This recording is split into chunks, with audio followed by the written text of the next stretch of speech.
Welcome to FX Options University, recorded live at the International Securities Exchange, the world's largest equity options exchange. Join the industry's top trading professionals as they provide insight and strategies for trading in the currency markets using FX options. FX options are a low-risk alternative to hedging currency moves in any market condition. This little burgundy line here, by the way, that tells us how committed are they to those long positions. So are they accumulating new long positions, or are they starting to, they may have more long positions than short positions right now, but you can see that red line has been dipping. In fact, it's in the negative territory right now. And what that means is they're not accumulating more long positions. In fact, they're getting rid of them right now. And so that interest is dipping. So even though they're still overall more long than short, they're starting to lose a little bit of interest. So we get a little bit concerned. We start to trade more conservatively when it gets like that. But it helps to, you know, to me, it's as useful in identifying the trend as any other methodology. I mean, but of course, you could apply whatever suits your fancy. I know that, you know, a lot of traders may, I'm going to show you an example of, I'm back on the, I'm back on my chart. There we go. And I'm going to apply a parabolic SAR, which is just a, you know, that's a technician's way of, you know, it's been around for a long time. Wells Wilder created this, famous technician who also invented the RSI and the ADX and such. And the parabolic SAR, when the little dots here are above the candles, that means we're looking for bearish opportunities. When the little dots are below the candles here, we're looking for bullish opportunities. And where we wouldn't, I mean, normally there's no way we would just apply parabolic SAR or look at the COT report and say that, you know, oh, well, I'm just going to switch back and forth. So every time they say bullish, I'm going to buy long or be selling puts. And every time it says, you know, the other, then I'm just going to reverse all those trades because you'd get whipsawed. But it's a way for us to kind of establish a bit of a bias, so that we, so it's adding some rules to our trading system. So it's one of these things that we can attach a filter, and technical filters I find work pretty well. Now, you know, personally, in my experience, I love the COT report. It really is a great way to establish trend because you're kind of basically piggybacking on the momentum created by those big traders, and you know, more or less kind of tagging along with their research and analysis. But you know, whatever suits your fancy. I know traders who use crossing moving averages and things like that as well to establish a trend. So once we've got our trend established, then we can behave in the same way we would have in the equity market, where we're just kind of naturally bullish.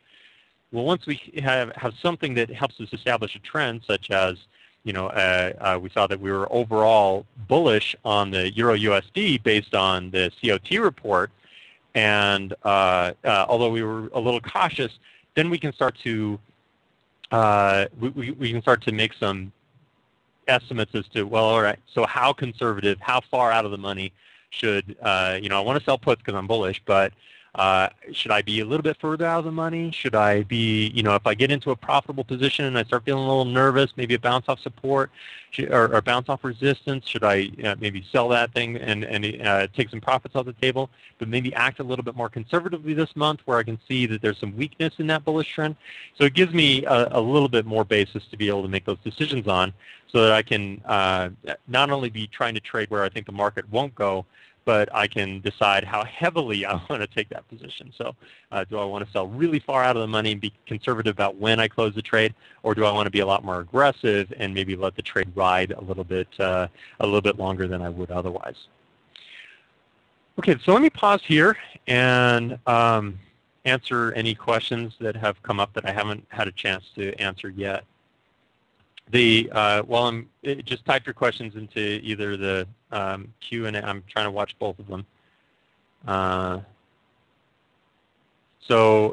Pete says, what point is a good rule of thumb to take profit or loss? How far out from expiration, or is there a rule of thumb? You know, if you ask a dozen traders, you get 12 different answers, Pete. Honestly, I think it really varies. And it's one of these frustrating answers that says, you know, it just takes a little bit of experience. to try to decide what's comfortable for you as to when do you take profits off the table or do you let them expire.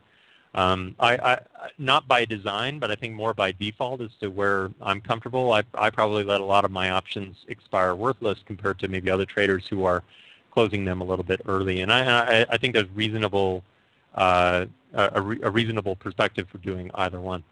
Okay, the question that was asked before that was, can these be traded in an IRA?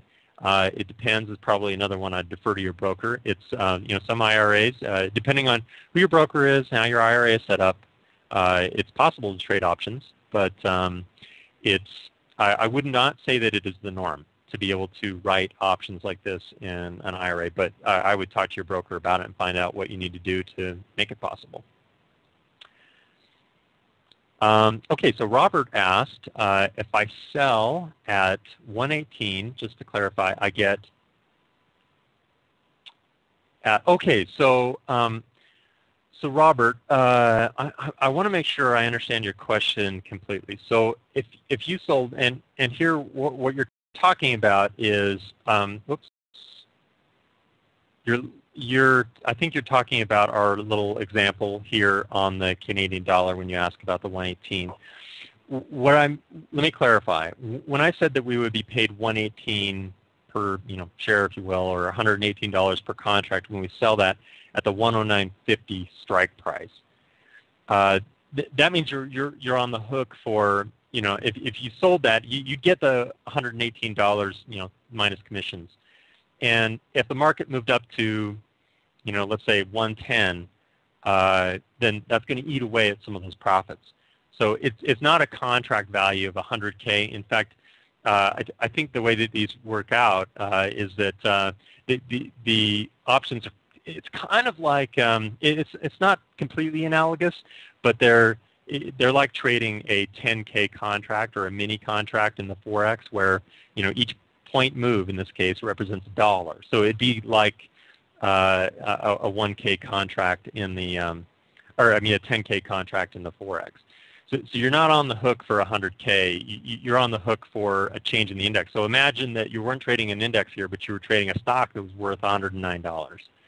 If you were to sell a call and that stock went from 109.50 to 110.50, you will have accumulated a loss for that amount. And so you think about it like that rather than trying to translate it into terms of notional value in the Forex. Is it 100K or 10K or something like that? But it's closer to it's closer to if you're looking for something, what's the notional value comparison? It's like a mini contract, 10K contract. So, hi John, what would the obligation be on that EUU 145.50 put if it was in the money at expiration? So the obligation there, Steve. I hope I answered that question before. You did. Okay, great. So it's just how far it is right in the money. target. That's your obligation. Thank you for participating in this week's session. Please join us again next week. Get trading ideas, exchange rates, webinars, news, and commentary. Visit www.fxoptions.com.